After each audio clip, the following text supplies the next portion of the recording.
1월 22일 오늘 만나 성경 말씀은 여호수아 14장 6절에서 12절까지 말씀입니다. 유다 자손이 길갈에 있는 여호수아에게 다가왔을 때에 그니스 사람 여분네의 아들 갈렙이 여호수아에게 말하였다. 당신은 주님께서 나와 당신에 대하여 가데스 바네아에서 하나님의 사람 모세에게 하신 말씀을 알고 계십니다. 내가 40살이 되었을 때에 주님의 종 모세가 가데스 바네아에서 나를 보내어 그 땅을 정탐하게 하셨습니다. 나는 돌아와서 내가 확신하는 바를 그에게 보고하였습니다. 나와 함께 올라갔던 나의 형제들은 백성을 낙심시켰지만 나는 주 나의 하나님을 충성스럽게 따랐습니다. 그래서 모세는 그날 내가 주 나의 하나님께 충성하였으므로 너의 발로 밟은 땅이 영원히 너와 내 자손의 유산이 될 것이다 하고 맹세하였습니다. 이제 보십시오. 주님께서 모세에게 이 일을 말씀하신 때로부터 이스라엘 백성이 광야에서 생활하며 45해를 지내는 동안 주님께서는 약속하신 대로 나를 살아남게 하셨습니다. 보십시오. 이제 나는 85살이 되었습니다. 모세가 나를 정탐꾼으로 보낼 때와 같이 나는 오늘도 여전히 건강하며 그때와 마찬가지로 지금도 힘이 넘쳐서 전쟁하러 나가는 데나 출입하는 데에 아무런 불편이 없습니다. 이제 주님께서 그날 약속하신 이 산간 지방을 나에게 주십시오. 그때에 당신이 들은 대로 과연 거기에는 아낙 사람이 있고 그 성읍은 크고 견고합니다. 그러나 주님께서 나와 함께 하시기만 한다면 주님께서 말씀하신 대로 나는 그들을 쫓아낼 수 있습니다. 아멘. 오늘 만나로 만나주시는 하나님을 기대합니다. 여호수아는 크게 4가지 장면으로 요약할 수 있습니다. 첫 번째는 요단강을 건너 하나님이 약속하신 가나안 땅에 입성하는 장면입니다.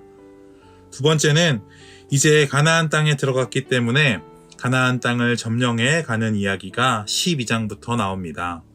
그리고 세 번째 장면은 점령한 땅을 어느 지파가 어느 곳에 정착하게 될지 땅을 분배하는 내용이 세 번째 장면입니다.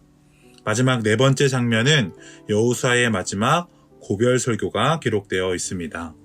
이렇게 여호수아는 크게 4장면으로 요약할 수 있습니다. 그리고 오늘은 여호수아의 세 번째 장면, 땅을 분배하는 내용의 일부를 함께 나누려고 합니다. 여러분, 여호수아가 가나안 땅을 점령한 후에 어떻게 땅을 분배했나요? 제비를 뽑아 각 지파에게 땅을 분배합니다.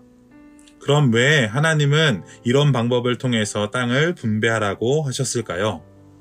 여호수아를 비롯한 각 지파를 대표하는 사람들이 의논하거나 회의를 통해서 분배하면 더 합리적이지 않았을까요? 아니면 전쟁에서 기여한 기여도에 따라서 땅을 분배하면 더 공평하지 않았을까요? 그런데 하나님께서는 이런 합리적이고 공평한 방법이 아닌 제비뽑기를 명령하셨습니다. 그럼 제비뽑기의 핵심이 무엇일까요? 우리는 제비뽑기 하면 운에 맡긴다는 의미로 받아들입니다. 그러나 제비뽑기의 핵심은 내 마음대로, 내 생각대로 될 수 없다는 것입니다. 그러니까 땅을 분배하는 주권이 우리에게 있지 않고 하나님께 있다는 것이 핵심이라고 할 수 있죠. 그런데 오늘 본문에 보면 약간은 이상한 사람이 등장합니다. 갈렙이라는 사람인데요.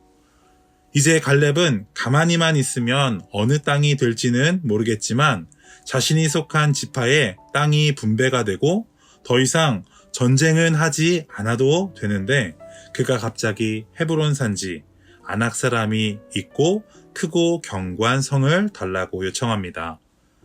우리가 민수기 13장의 내용을 더듬어 봅시다. 여호수아와 갈렙을 제외한 10명의 정탐꾼들이 가나안 땅을 점령하지 못하겠다고 말한 이유가 무엇입니까?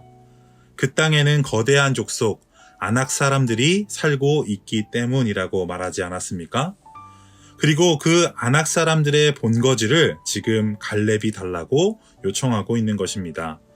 가만히만 있으면 어디가 될런지는 모르겠지만 내가 살 곳이 정해지고 전쟁은 하지 않아도 되는 상황에서 굳이 갈렙은 헤브론 산지를 달라고 요청하고 있는 것입니다.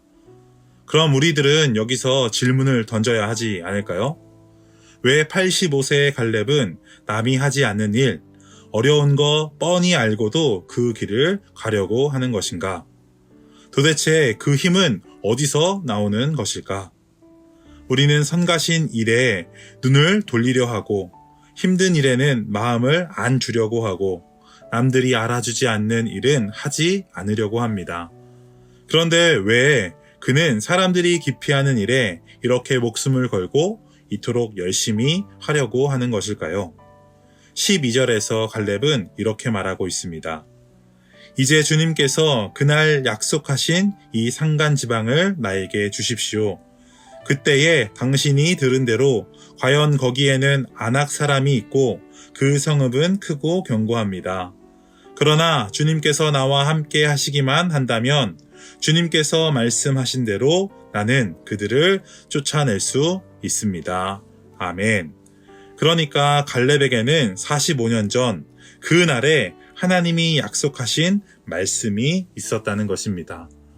그리고 갈렙은 하나님과의 약속을 무려 45년이나 기억하며 그 약속을 붙들고 있었던 것이죠. 그가 40년의 광야의 길을 걸을 때에도, 그가 치열한 정복전쟁을 치르고 있을 때에도, 그가 인생의 고비고비마다 잊지 않고 붙들고 있었던 것이 있는데 그것이 하나님의 약속이었던 것입니다. 사랑하는 높은 뜻 성도 여러분, 하나님께서 저와 여러분을 높은 뜻 공동체로 불러주시고 제일 먼저 주신 약속이 무엇입니까? 하나님이 우리들의 삶에, 하나님이 우리 교회의 주인이시라는 약속 아닙니까? 하나님이 주인된 삶을 살아가기 위해서는 내 마음대로, 내 생각대로 할 수 없는 것입니다. 하나님이 주인된 삶을 살아가기 위해서는 우리가 하나님이 내 삶의 주인이라는 약속이 있어야 합니다. 이 약속을 기억하며 붙을 때 우리들은 갈렙과 같이 힘들고 어려워 보이는 신앙의 여정도 기쁨으로, 감사함으로 하나님과 함께 동행하게 될 줄 믿습니다. 오늘도 하나님이 우리의 삶에, 우리 교회의 주인이라는 약속을 붙들고 나아가는 높은 뜻 사람들 되길 소망합니다. 기도하겠습니다. 하나님, 오늘도 우리들의 삶의 주인은 하나님이십니다. 우리 교회의 주인은 하나님이십니다. 이 약속을 붙들고 살아가는 우리들 되게 하여 주시옵소서. 이 모든 것 예수님의 이름으로 기도합니다. 아멘. 이제 두 가지 기도 제목으로 함께 기도하겠습니다. 첫 번째로는 오늘 주신 말씀을 기억하며 하나님이 우리들의 삶의 주인 되심을 고백합시다. 내 생각과 내 뜻대로가 아닌 하나님의 말씀에 순종하는 삶 살게 하옵소서. 함께 기도하겠습니다. 둘째로는 우리 교회의 다음 세대들을 위해서 기도합시다. 하나님의 말씀을 알지 못하는 다른 세대가 아닌 하나님의 말씀이 기준된 복음의 세대가 되게 하여 주옵소서.